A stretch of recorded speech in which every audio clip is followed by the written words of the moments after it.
ಕೇರಳದಲ್ಲಿ ಆಂಬ್ಯುಲೆನ್ಸ್ಗೆ ದಾರಿ ಬಿಡದೇ ಇರುವುದಕ್ಕೆ ಗಾಡಿ ಮಾಲೀಕನಿಗೆ ದಂಡ ವಿಧಿಸಲಾಗಿದೆ. ಜೊತೆಗೆ ಲೈಸೆನ್ಸ್ ಕೂಡ ಕ್ಯಾನ್ಸಲ್ ಮಾಡಲಾಗಿದೆ ಕೆಲವು ವರ್ಷಗಳವರೆಗೆ.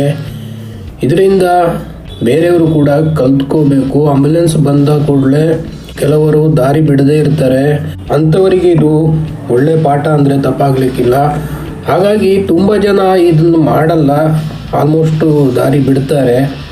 ಪೊಲೀಸರು ಇರ್ತಾರೆ ಅಥವಾ ಜನಗಳೇ ಅದರ ಬಗ್ಗೆ ಕೇರ್ ತಗೋತಾರೆ. ಆದರೆ ಇಲ್ಲಿ ಕೇರಳದಲ್ಲಿ ಮಾತ್ರ ಕಾರಿನವನು ತುಂಬ ದೂರ ಕಿಲೋಮೀಟರ್ ಗಟ್ಟಲೆ ದಾರಿ ಬಿಡಲಿಲ್ಲ. ಹಾಗಾಗಿ ಆಂಬ್ಯುಲೆನ್ಸಲ್ಲಿ ಇದ್ದವರು ಯಾರೋ ವಿಡಿಯೋ ಮಾಡ್ಕೊಂಡಿದ್ದಾರೆ. ಆ ವಿಡಿಯೋವನ್ನು ಪೊಲೀಸ್ ಸ್ಟೇಷನ್ಗೆ ಕೊಟ್ಟಿದ್ದಾರೆ. ಈಗ ಆ ಕಾರ್ನ ಮಾಲೀಕನ ಲೈಸೆನ್ಸ್ ಕ್ಯಾನ್ಸಲ್ ಆಗಿದೆ, ಜೊತೆಗೆ ದಂಡ ಕೂಡ ವಿಧಿಸಲಾಗಿದೆ.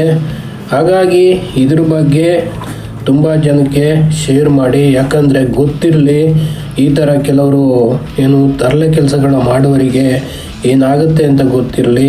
ದಂಡ ಇಷ್ಟೇ ಅಂತ ಇರಲ್ಲ, ಯಾವ ಥರ ಸಮಸ್ಯೆ ಆಯಿತು ಅದ್ರ ಮೇಲೆ ಡಿಪೆಂಡ್ ಆಗುತ್ತೆ. ಲೈಸೆನ್ಸ್ ಲೈಫ್ ಲಾಂಗ್ ಕ್ಯಾನ್ಸಲ್ ಆದರೂ ಆಗ್ಬೋದು. ಹಾಗಾಗಿ ಇದ್ರ ಬಗ್ಗೆ ಈ ಥರ ತರಲೆ ಮಾಡೋರು ಯಾರ್ಯಾರು ಇದ್ದರೆ ಅವರಿಗೆ ಎಚ್ಚರಿಸಿ ಈ ಥರ ಮಾಡಬಾರ್ದು ಅಂತ. ಆಲ್ಮೋಸ್ಟ್ ಯಾರು ಮಾಡಲ್ಲ, ಈ ಥರ ಮಾಡಿದರೆ ಏನಾಗುತ್ತೆ ಅಂತ ಇದೊಂದು ಪಾಠ ಗೊತ್ತಿರಲಿ ಕೂಡ.